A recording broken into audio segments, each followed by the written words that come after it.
शुरू करें।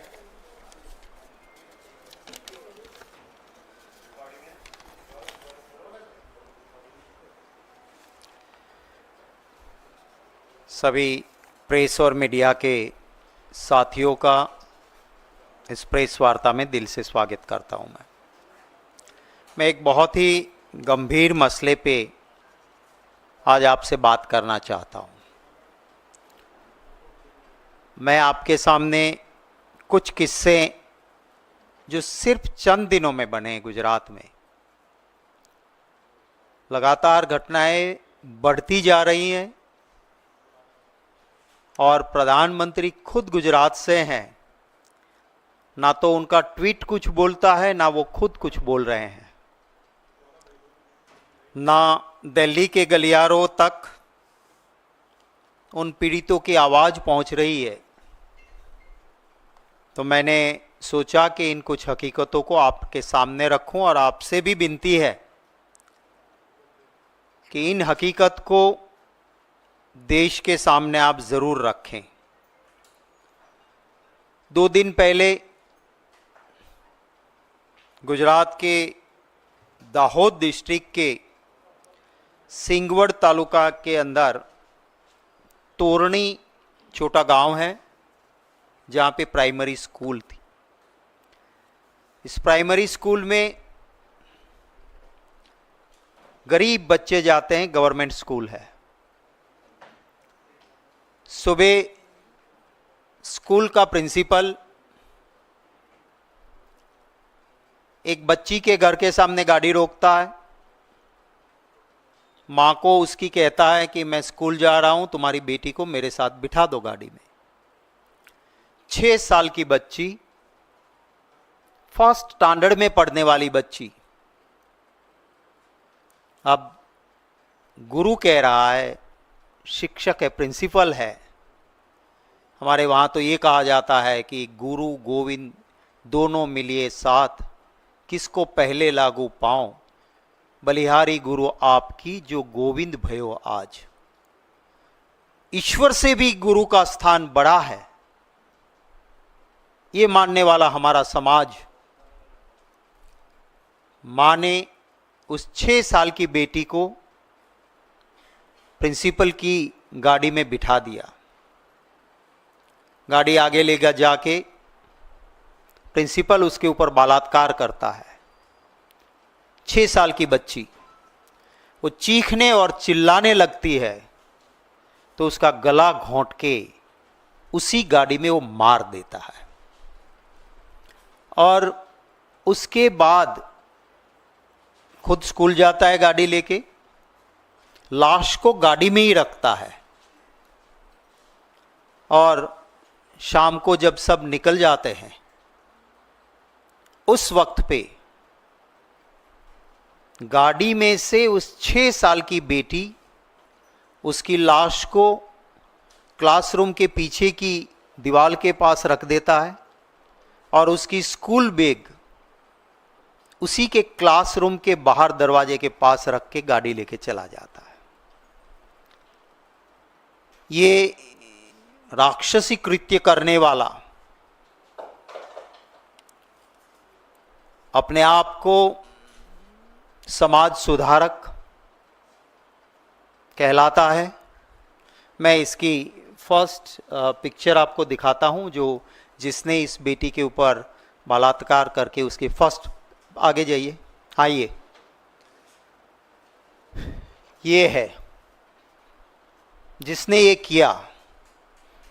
देश को चाल चलन और चरित्र के उपदेश देने वाला ये स्कूल का प्रिंसिपल, जिसने 6 साल की बेटी के ऊपर बलात्कार और मर्डर किया, ये उनकी पहली फोटो है, जो आरएसएस का, भाजपा की विचारधारा का प्रचारक है। बहुत सारे नेताओं के साथ वहाँ चुनाव के दौरान भी बीजेपी का काम करता रहा है। सेकंड पिक्चर, रुकिए तेजस भाई, ये कैंप में ट्रेनिंग ले रहा है, वो पिक्चर है उसकी। थर्ड, गले में माला, सफ़ेद कपड़े, जैसे कोई बगला मछली पकड़ने को बैठा हो, बाहर से तपस्वी लगे पर शिकार की खोज में हो, ऐसा है। फोर्थ, ये भाजपा की विचारधारा के प्रचार के लिए हर जगह पे घूमता रहता है। और जो साइड में लास्ट में थर्ड बैठा है वो है, रोक दीजिए।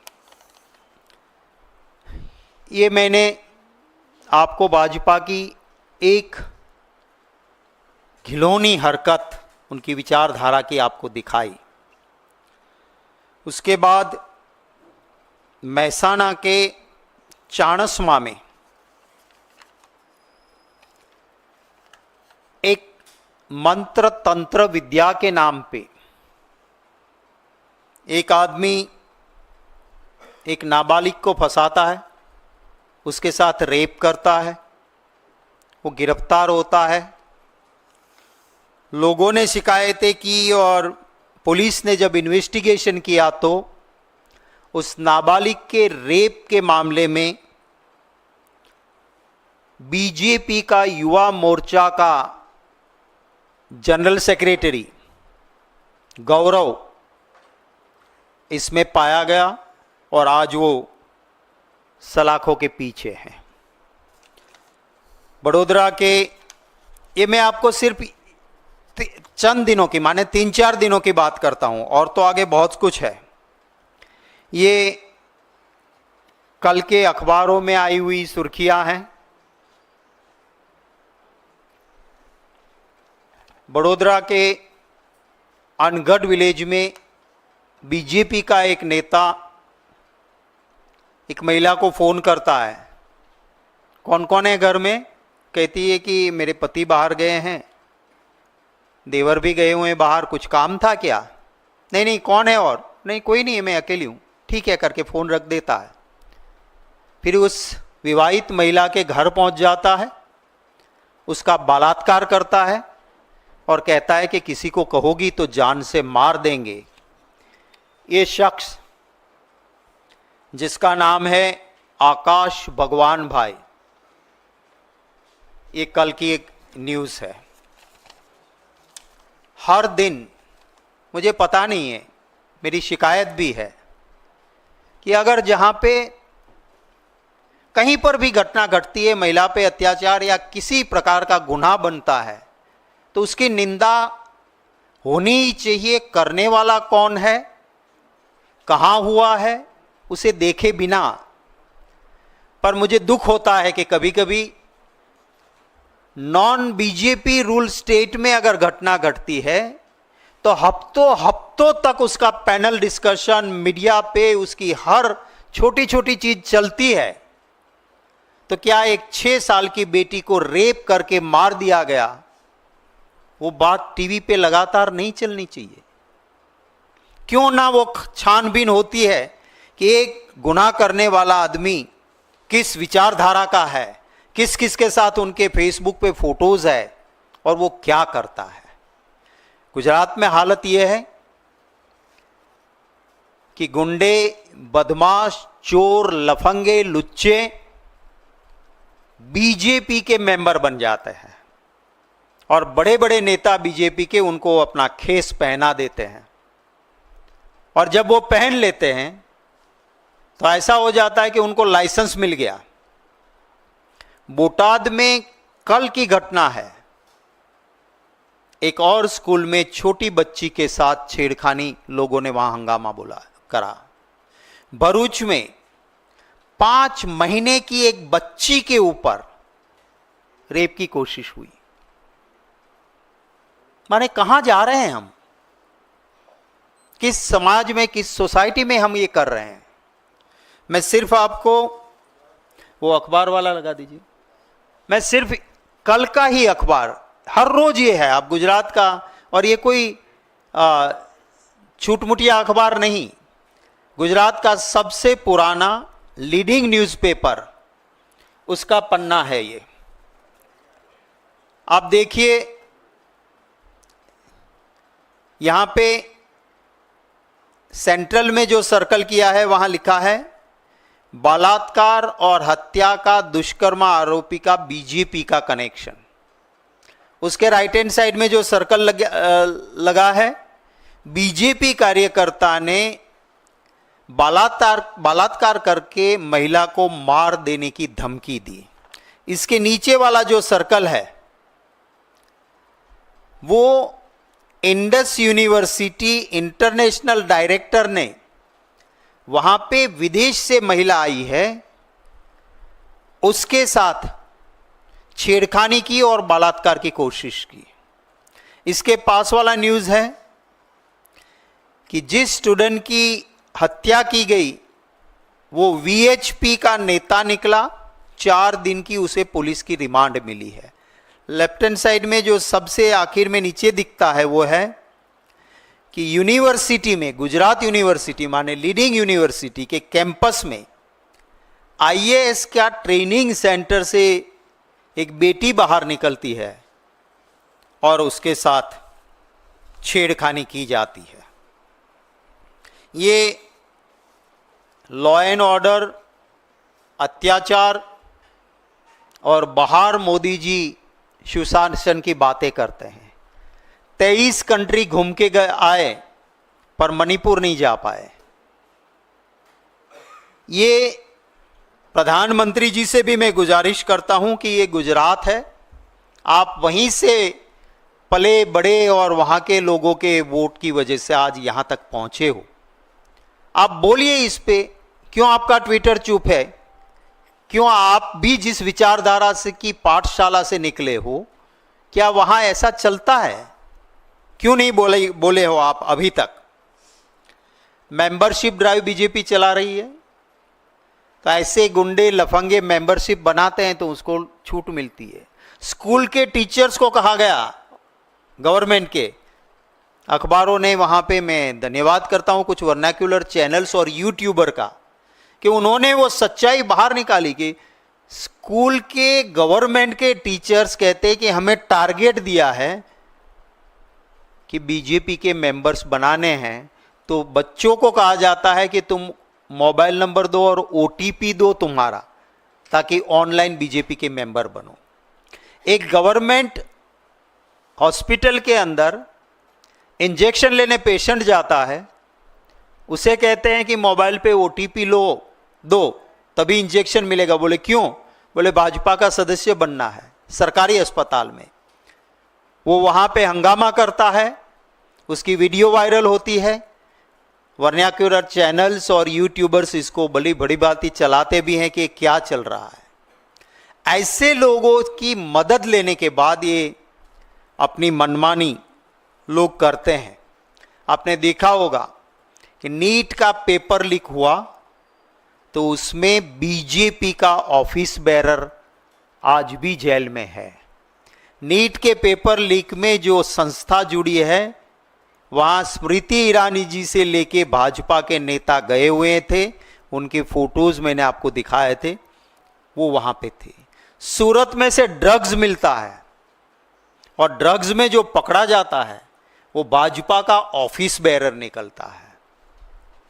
तो ऐसे लुच्चे लफंगों को बीजेपी के ऑफिस बेरर्स बना के ये हालत हुई है।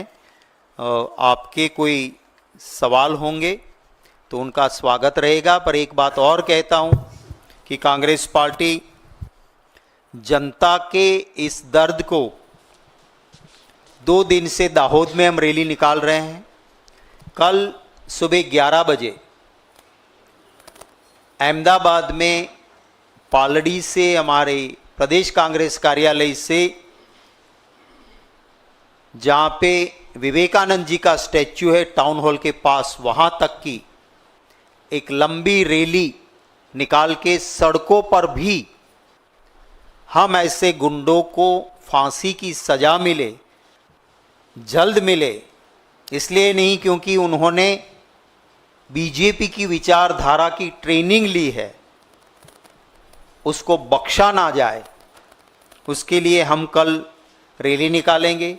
हर डिस्ट्रिक्ट में भी महिलाओं पे हो रहे अत्याचारों के खिलाफ हम आवाज़ ज़रूर उठाएंगे। आपके कोई सवाल होंगे, उनका स्वागत रहेगा।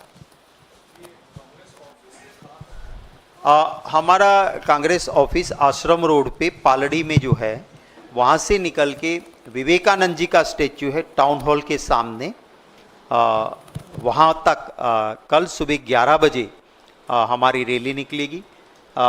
हमारे दाहोद में मैं धन्यवाद करता हूँ, काफ़ी लोग जो मेरे कांग्रेस पार्टी के सदस्य नहीं थे, पर क्योंकि एक इतनी घिनौनी हरकत हुई है, लोग स्वयं भू रोड पे निकले। मेरी तो आप लोगों की ये कैमरे की आंखों से भी फरियाद है कि नेशनल टीवी कोई इसको नहीं दिखा रहा, नेशनल टीवी पे इसकी डिबेट नहीं होती है।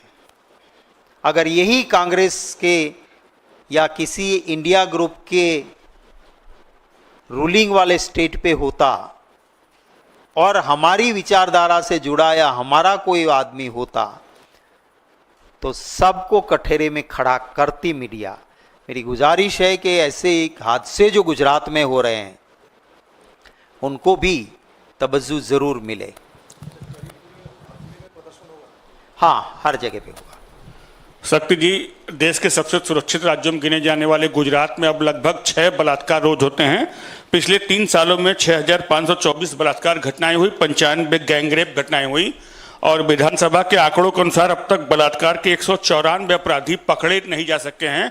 पुलिस पूरी तरह विफल रहती है। आप चूंकि प्रमुख विपक्षी दल गुजरात में, क्या कहेंगे? बिल्कुल ये बात सही है, और एक गुजराती होने के नाते मुझे इस बात का दर्द भी है। महात्मा गांधी जी की ये जन्मभूमि है। गुजरात में पहले कोई कानून नहीं था कि 12 बजे नवरात्रि में गरबा बंद होता था। हमारे वहाँ प्रभातिया कहते हैं, माने सुबह तक नवरात्रि में दांडिया रास बच्चियाँ, बेटियाँ, माँ बहनें लेती थी, और रात को 2 बजे 3 बजे अकेली साइकिल पे बैठ के घर जाती थी। कभी इस तरह के हादसे नहीं होते थे। ये मैंने विचारधारा दिखाई, जिस तरह से वहाँ पार्टी चल रही है, आपने सही आंकड़े दिए हैं। हर दिन ये घटनाएं घट रही है, और आरोपी क्यों नहीं पकड़े जाते हैं? क्योंकि बीजेपी का मेंबर बन जाओ, बीजेपी का खेस पहन लो, बीजेपी के मेंबरशिप्स बनाते रहो, बीजेपी के नेताओं के साथ रिलेशन बना लो, चंदा दो, फिर कुछ भी धंधा करो। यही वजह है कि जो गुजरात पूरे देश में सबसे सलामत राज्य माना जाता था, आज वहाँ छोटी बेटी से लेके शादीशुदा माँ तक कोई सुरक्षित नहीं है। ये हालत गुजरात की है। ड्रग्स, हमारे वहाँ टोबैको खाना भी बड़ा अपराध माना जाता था। लोग टोबैको सामने नहीं खाते थे, तंबाकू नहीं खाते थे, कोई वो भी मानते थे कि नहीं, बड़ा गुनाह हो गया, नहीं खाना चाहिए, व्यसन है, ये वाइसिस है। लेकिन आज देश में सबसे ज़्यादा ड्रग्स कहीं पकड़ा जाता है तो गुजरात में अदानी के मुंद्रा पोर्ट से जो पकड़ा गया, सूरत से पकड़ा गया, तो बीजेपी का नेता वो पाया गया उस ड्रग्स के सप्लाई में। तो ये हकीकत है, ये दुख की बात है, पर ये सच्चाई है।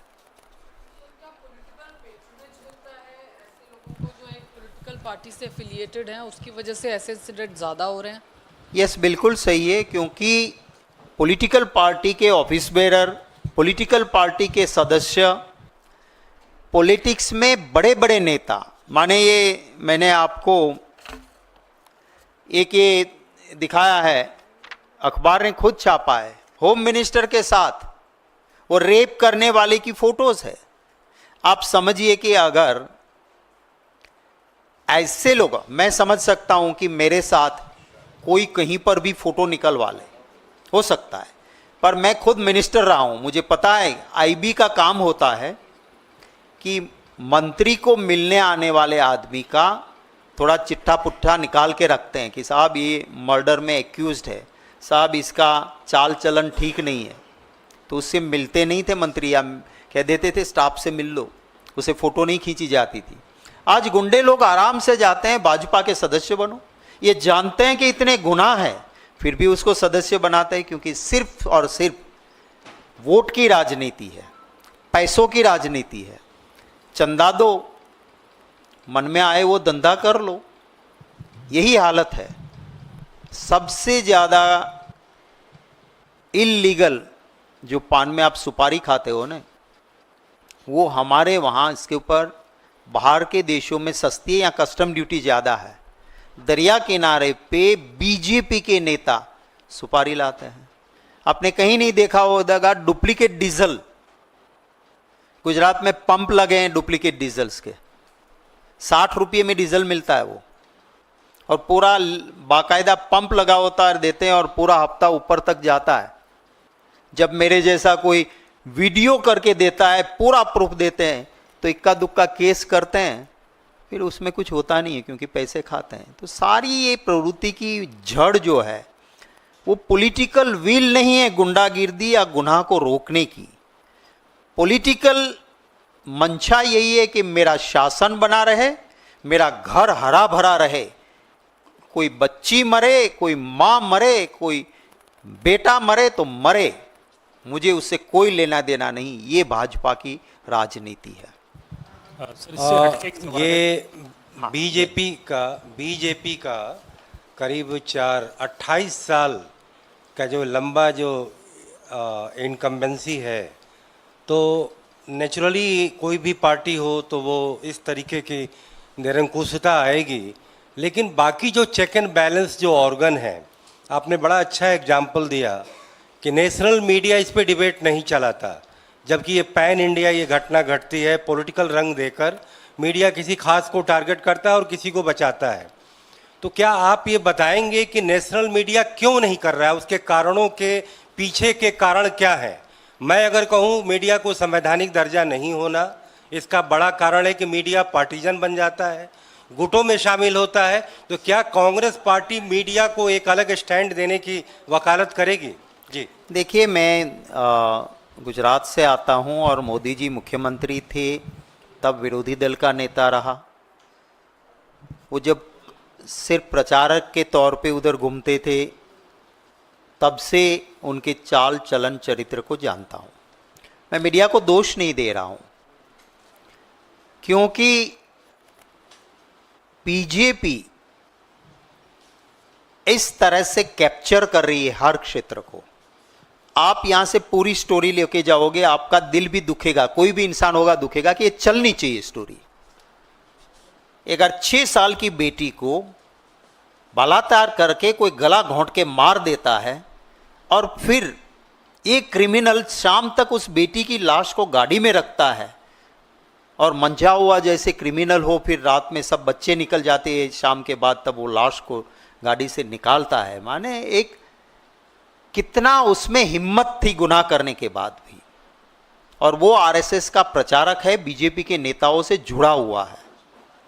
वो भी बात क्यों नहीं चलती है? अगर वेस्ट बंगाल में कुछ होता है, कर्नाटक में होता है, मैं कहता हूं कहीं पर भी होता है, दुख की बात है, चलनी ही चाहिए बात, पर वो चले और ये क्यों नहीं चले? तो इसीलिए आपका जो सवाल है उसमें यही है कि लोकतंत्र में मीडिया का काम है एस्टैब्लिशमेंट के खिलाफ भी गलत होता है तो आवाज उठाना, पर जब वो आवाज उठती है उसे दबाया जाता है, डराया जाता है, धमकाया जाता है या खरीदा जाता है, तब वो आवाज बैठ जाती है। सर मेरा आपसे सवाल है, सर इधर हाँ, यस।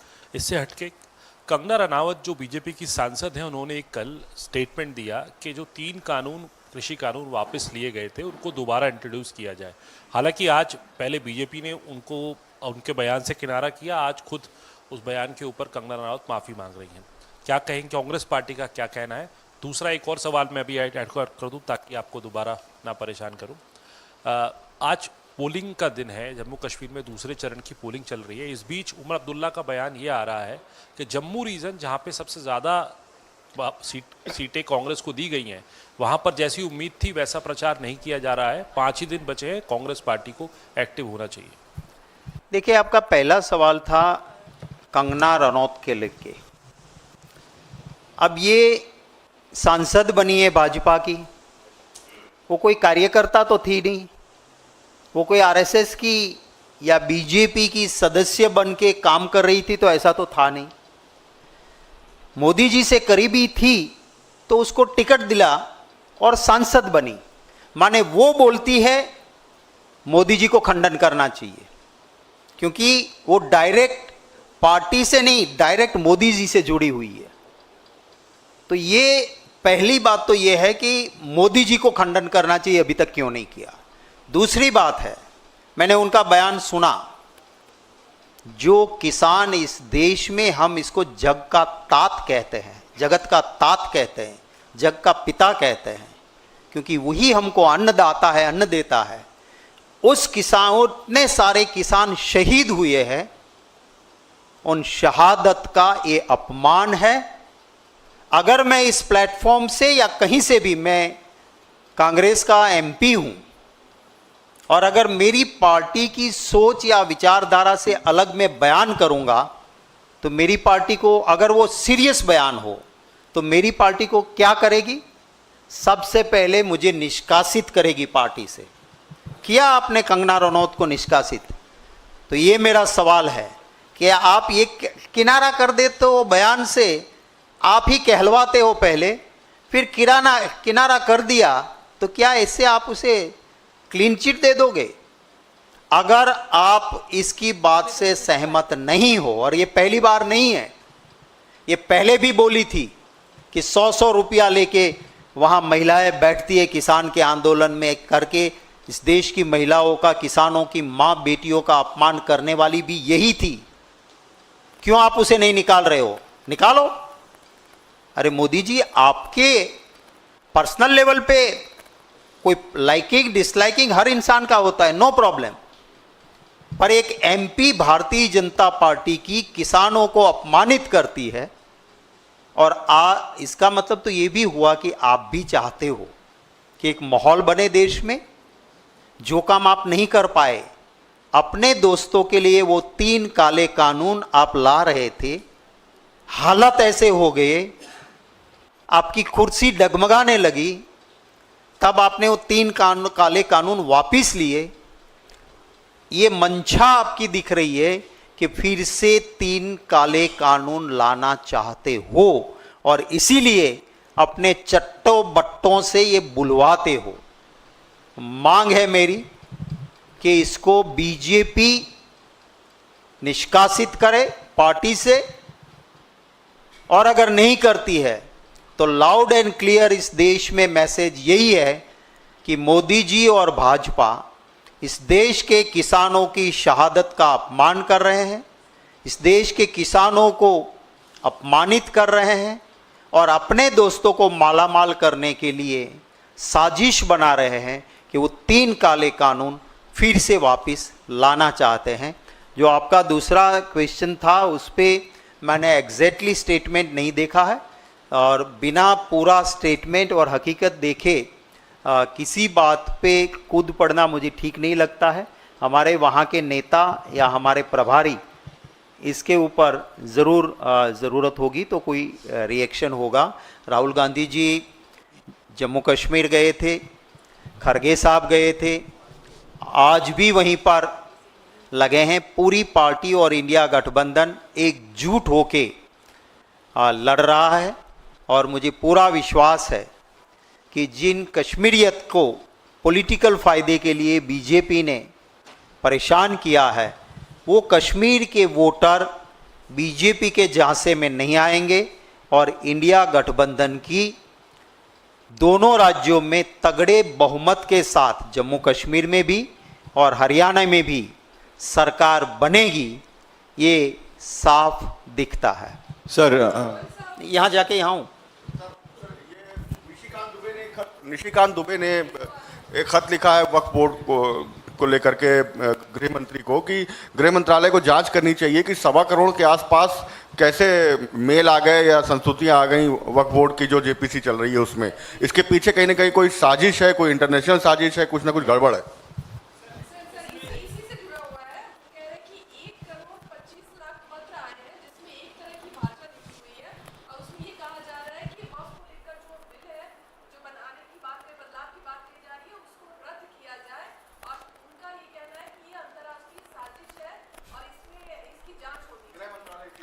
देखिए, ये लोकतंत्र के मजाक उड़ा रहे हैं। उनको लोकतंत्र में विश्वास नहीं है। अगर इतने बड़े देश में से सिर्फ अगर 1.5% लोग ही अपना ओपिनियन जाहिर करते हैं, इसमें भी इनको दर्द होता है, इसका मतलब साफ है कि लोकतंत्र में विश्वास नहीं। हाँ, एक ये भी जरूर है कि बीजेपी के चट्टे बट्टे व्हाट्सएप ग्रुप्स में एक टाइप का ड्राफ्ट भेज रहे थे, हर जगह पे जबरदस्ती लोगों को रख के कह रहे थे कि ये व्हाट्सएप पे है, ये लिंक क्लिक करो, ये ईमेल करो। तो हो सकता है बीजेपी के चट्टे बट्टों ने जो किया है उसका असर निशिकांत जी को हुआ होगा। खैर, लोकतंत्र में कैसे भी किया है, निशिकांत जी को बिल्कुल उनकी आवाज़ उनकी पार्टी सुने, उनको मंत्री बनाना चाहिए था, सीनियर आदमी हैं, नहीं बने हैं। तो वो जो कह रहे हैं कि इतने कैसे बीजेपी के लोग जो घूम रहे थे, उनके कुछ गुजरात के अंदर यूट्यूब पे व्हाट्सएप ग्रुप्स में जो घूम रहा है, तो निशिकांत जी ने शायद वो देखा होगा कि बीजेपी के लोग कैसे ईमेल्स और फर्जी ये करवा रहे थे, तो उसी के चलते किया होगा उन्होंने। हाँ,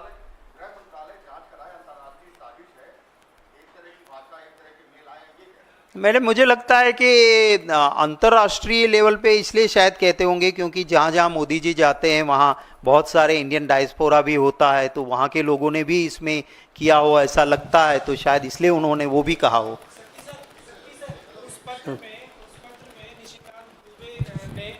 जाकिर नायक का जिक्र किया है और कहा है कि ये उसकी साजिश हो सकती है, उसके संगठन की साजिश हो सकती है।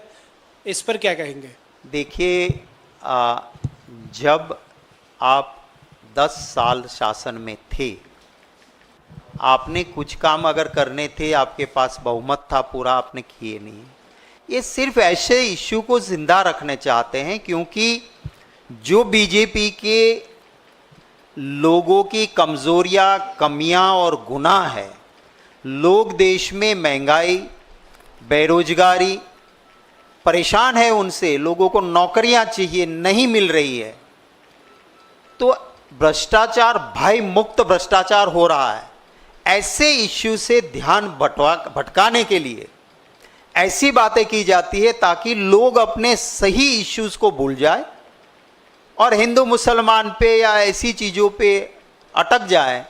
ये एक सोची समझी भाजपा की साजिश है, पर देश के लोग भोले जरूर है, पर इनके ऐसे इश्यूज पे, रियल इश्यूज को छोड़ के देश की जनता नहीं जाएगी। सर, मेरा एक सवाल है कि गुजरात में आपके साथ व्यापारी वर्ग क्यों इतना नहीं जुड़ रहा है?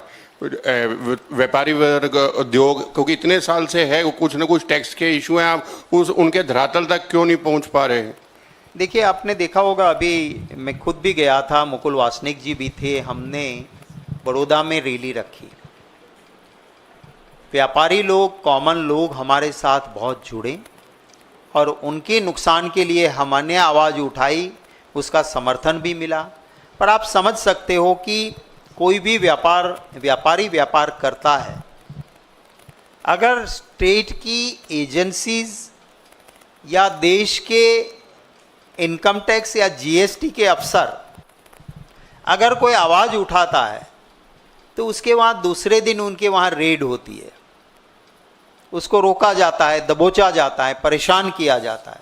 लोग मिलते हैं हमें, पर वो भी डरते डरते मिलते हैं, साहब देखना हम ये कह रहे हैं पर मेरा नाम नहीं आना चाहिए। तो लोकतंत्र का गला घोंटने का काम किया है, इसी के ये सब नतीजे हैं। सर, एक मेरा प्रश्न है कि ज़्यादातर जो डिसीजन मोदी साहब ले रहे हैं वो यूनिलैटरल ले रहे हैं, अपनी पार्टी से भी नहीं डिस्कस करते। बहुत सारे ऐसे डिसीजन उन्होंने लिए हैं, तो क्या ये उनका जो थर्ड टर्म है ये डिक्टोरियल है या ये वन साइडेड है? इसके बारे में आप क्या कहना चाहते हैं? देखिए, आपने भी देखा होगा कि जब ऊंट पहाड़ के नीचे आता है तो उसका चाल चलन थोड़ा दूसरी तरह का होता है। इस बार इनके पास स्पष्ट बहुमत नहीं है, वरना कि आप मानते हो कि कोई बिल आज तक जेपीसी में या सिलेक्ट कमेटी में भेजते थे? हम तो 10 साल से मांग करते थे। साथियों को अब मजबूरन साथ रखना पड़ रहा है और रखेंगे। मोदी जी को सबसे प्यारी चीज है तो अपनी कुर्सी है, कुर्सी के लिए कुछ भी करेंगे।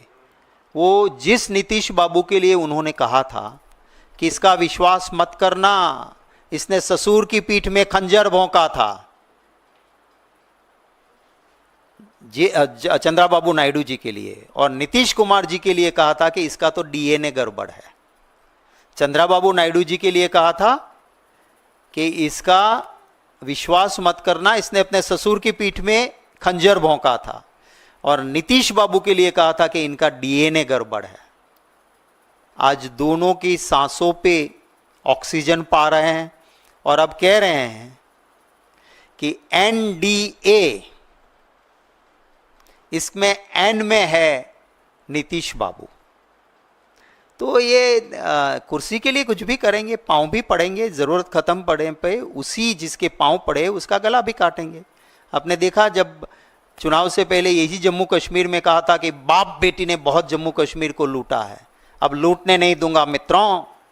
और चुनाव खत्म होने के बाद पहले बाप के साथ पीडीपी, फिर बेटी के साथ सरकार भी बनाई, और जब ज़रूरत ख़त्म हुई और देश में लगा के साथ रहने से मुश्किल है तो बिना तलाक बोले तलाक भी कर दिया वहाँ पे।